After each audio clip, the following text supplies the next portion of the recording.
Bonjour, bienvenue sur Bodin Prof TV. Alors, dans cette vidéo, nous allons aborder la durée du travail en France. Alors, nous verrons successivement l'évolution du temps de travail dans le temps, la durée légale du travail, les durées maximales possibles, les heures supplémentaires et les heures complémentaires. Nous verrons la différence entre les deux et nous terminerons par des applications. Alors commençons par l'évolution du temps de travail en France. Il faut savoir qu'en 1900, le temps de travail était de 70 heures par semaine. Avant 1900, on pouvait aller jusqu'à 84 heures de travail par semaine et on pouvait commencer à travailler à l'âge de 8 ans. En 1906, nous sommes passés aux 60 heures par semaine. Puis en 1919, à la sortie de la guerre, nous sommes allés vers les 48 heures par semaine. Il a fallu attendre 1936 et le Front populaire pour passer aux 40 heures par semaine. Il y a eu un grand laps de temps, de 1936 à 1982, c'est-à-dire 46 ans, pour arriver à baisser d'1 heure le temps de travail, passer de 40 heures à 39 heures. Et en 1997, nous sommes arrivés aux 35 heures. Petite parenthèse sur les congés payés, puisqu'en 1936, le Front populaire va instaurer les 40 heures, mais aussi les 2 semaines de congés payés. Ça veut dire qu'avant, il n'y avait pas de semaine de congé.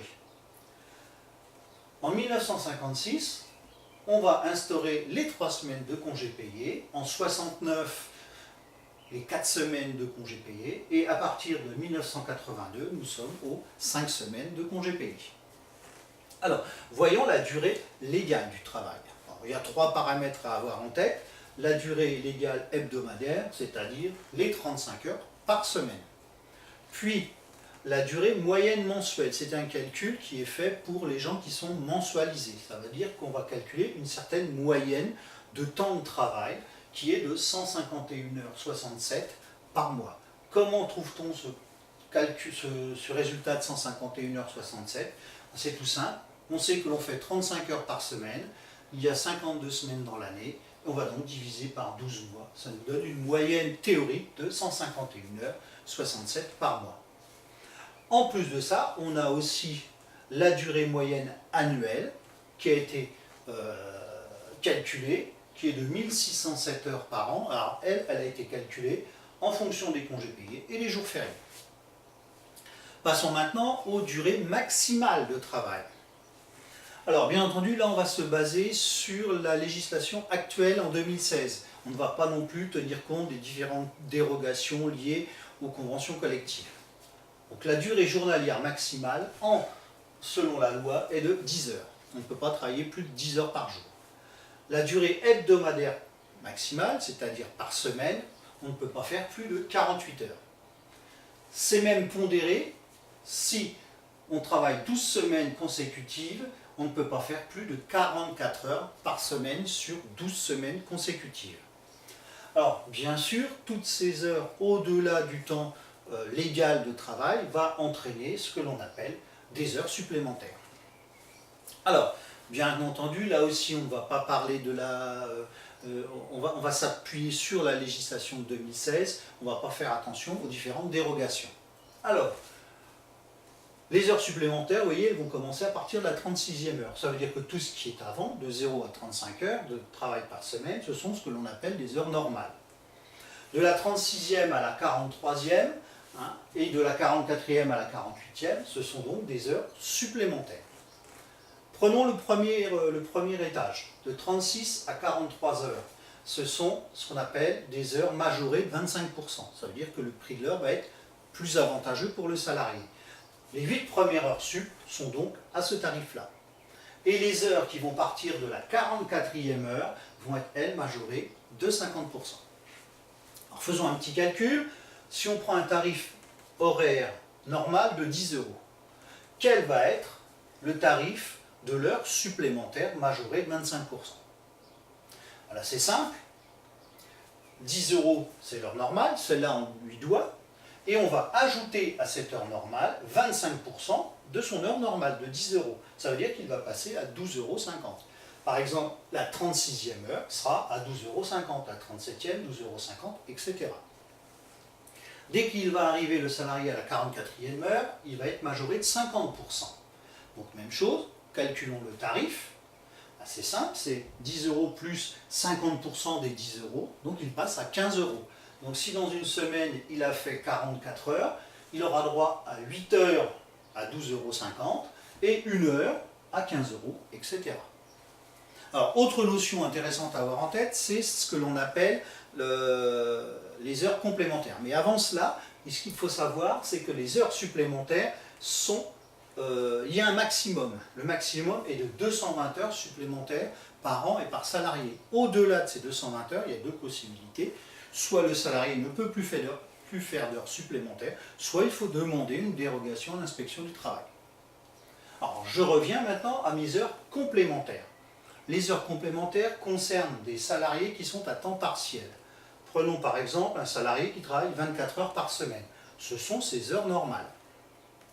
Si on lui fait faire des heures en plus, sans atteindre 35 heures, ici, donc on voit qu'il y a un certain nombre d'heures possibles de 24 à 35 qui sont en plus, on appellera ça des heures complémentaires. Elles sont majorées au minimum de 10%. Et là, ça va dépendre des conventions collectives. Elles peuvent être rémunérées à 10%, mais aussi à 25% comme des heures supplémentaires. Si notre salarié dépasse dans sa semaine 35 heures, vous voyez ici, ben il est sous le régime des heures supplémentaires. Donc, majoré de 25 à 50%. Ça veut dire qu'un salarié à temps partiel, sur un bulletin de salaire, peut avoir des heures normales, des heures complémentaires et des heures supplémentaires. Alors, bien entendu, on va faire quelques petites applications. Alors, ce qu'il faut savoir, c'est que les heures supplémentaires se calculent par semaine complète. Donc, vous avez vu ici, sur le mois de février, j'ai mis à chaque fois du lundi au vendredi, et le mois se termine un vendredi. Donc là, pas de souci, on va pouvoir calculer assez facilement. Alors, je vous laisse le temps, vous pouvez mettre sur pause la vidéo, le temps de faire vos petits calculs, et je vous retrouve pour la correction. Alors, passons à la correction. Notre salarié, la première semaine, a fait 35 heures. Donc, bien entendu, il va faire 35 heures. Ce sont des heures payées normalement. La deuxième semaine, il en a fait 38. Alors, bien entendu, il en a 35 normales. Et comme il dépasse de 3 heures, on va les rémunérer en heures supplémentaires majorées de 25%. Petit calcul faisable après, 35 plus 3, on retombe bien sur nos 38. 45 heures, donc là il a fait beaucoup d'heures sup. Il y a toujours ces 35 heures, donc il dépasse de 10 heures. Donc les 8 premières sont majorées de 25% et les deux autres de 50%. Donc 8 et 2, 10 et 35, on a bien nos 45. La dernière semaine, il a fait 39 heures, donc 35 heures et 4 heures à 25%. Il nous reste bien sûr à totaliser pour pouvoir réaliser son bulletin de salaire, donc 144, 15 et 2. Vous voyez là, 144, on peut se rendre compte qu'on est en dessous les 151h67 classiques, calculés par la moyenne, tout simplement parce que le mois est court. Ça n'empêchera pas qu'il va être rémunéré normalement. Alors le calcul du salaire brut. Alors on va faire le premier ensemble, il y en aura deux autres applications, vous les ferez seuls. On a un salaire de base, donc ce salaire de base c'est 151h67 par 10 euros. C'est ce qu'il y a sur son contrat de travail si vous voulez. Donc il va toucher 1516,70 euros. Bien entendu, là, à la suite, on va avoir à lui rémunérer 15 heures à 25%. Donc 15 heures sup majorées de 25%. Comme il est à 10 euros le calcul, on l'a fait tout à l'heure, donc il y a 15 heures à 12,50 euros. Donc on va lui donner 187,50 euros. La dernière ligne, ce sont ces 2 heures majorées de 50%, donc 2 heures à 15 euros. Il aura droit à 30 euros d'heures sup majorées à 50%. Je totalise, son salaire brut en fin de mois de février sera de 1734,20 euros. Passons à une autre application, donc après février, voyons le mois de mars. Et là, on va avoir une petite complication, c'est qu'il commence bien un lundi, mais il se termine un mercredi. Et je le rappelle, les heures supplémentaires ne peuvent être calculées que si la semaine est complète. Là aussi, je vous laisse un petit peu de temps pour travailler cette application et je vous retrouve pour la correction. Voyons maintenant la correction. 36 heures fait la première semaine, donc on va avoir automatiquement 35 heures normales et 1 heure sup. La deuxième semaine, 42 heures, il y a 35 heures normales et il va avoir droit à 7 heures sup à 25%. 35 et 7, on est bien sur 42. Là, il est allé au maximum possible, 48 heures. Donc il y a 35 heures payées normalement. Les 8 premières sont payées à 25% plus cher. Et il nous en manque encore 5, 8 et 5, 13 et 35, ça fait 48, qui sont payées, elles, à 50%. La semaine suivante, il a fait 40 heures, donc 35 normal et 5 à 25% plus cher. Et la dernière semaine, c'est là où c'est intéressant, il n'a travaillé que 3 jours, il a fait 23 heures. Ces 23 heures, on ne va même pas se poser de question de savoir s'il en a fait plus ou moins que la norme. On va lui payer en heure normale. La régularisation se fera le mois d'après, une fois que la semaine aura été complétée par le jeudi et le vendredi. À partir de là, je n'ai plus qu'à totaliser. Vous voyez, 163, 21 et 5. Et là, regardez, dans le mois, il a fait 163 heures normales, alors que sur la base, le salaire de base, je le mets ici, il est payé que sur 151 heures. Je vous l'ai dit, c'est une certaine moyenne annuelle. Je vous laisse là aussi un petit peu de temps pour calculer son salaire brut, et je vous donne rendez-vous, bien entendu, pour la correction. Corrigeons le salaire brut. Donc 151 heures x 10, il touche toujours 1516,70 de base. Il a bien entendu 21 heures d'heures majorées à 12,50. Donc là, il va toucher 262,50. Et des heures majorées à 50%, il en a droit à 5, qui va lui faire 75 euros, 5 fois 15. Il va toucher au mois de mars un salaire brut de 1854,20 euros. Un mois dans lequel il a fait beaucoup d'heures sup. Alors vous voyez, le mois précédent, il avait fait un certain nombre d'heures supplémentaires. Là, il en a fait encore. Donc on va additionner toutes ces heures supplémentaires pour voir s'il est encore dans le contingent de 220 heures. Alors c'est vrai que sur les mois de janvier, février, mars, il y a peu de chances qu'il dépasse les 220 heures. C'est des problèmes qui se posent généralement sur les 3-4 derniers mois de l'année. Passons au mois de mars, au mois d'avril, puisque nous avons notre problème de la dernière semaine qui, elle, n'a pas été complète. Alors, première chose qu'il faudra faire un petit rappel de la dernière semaine du mois de mars avant de terminer le tableau. Là aussi, je vous laisse le temps pour le travailler et vous pouvez mettre donc sur pause et je vous donne rendez-vous pour la correction. Alors, correction. Ces 23 heures de fin mars, on le sait, elles ont été payées normalement. Si on additionne ici la semaine complète, du lundi au vendredi, il a fait 39 heures.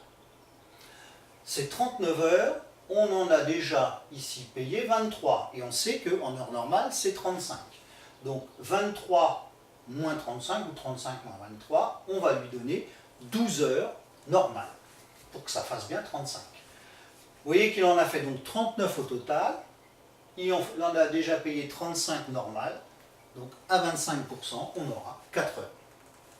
Le reste est classique, donc de 38, donc il y a 35 heures normales, 3 heures à 25% plus cher, 42 dans les 35, 7, 19 au 23, il y a 35 heures, donc là, pas d'heures sup, 35, et la dernière semaine, donc là, ça tombe bien, c'est encore une semaine complète, il a fait 44 heures, donc on lui en paye 35 normales, 8 supplémentaires à 25% plus cher, et une à 50% plus cher pour que ça fasse bien le total.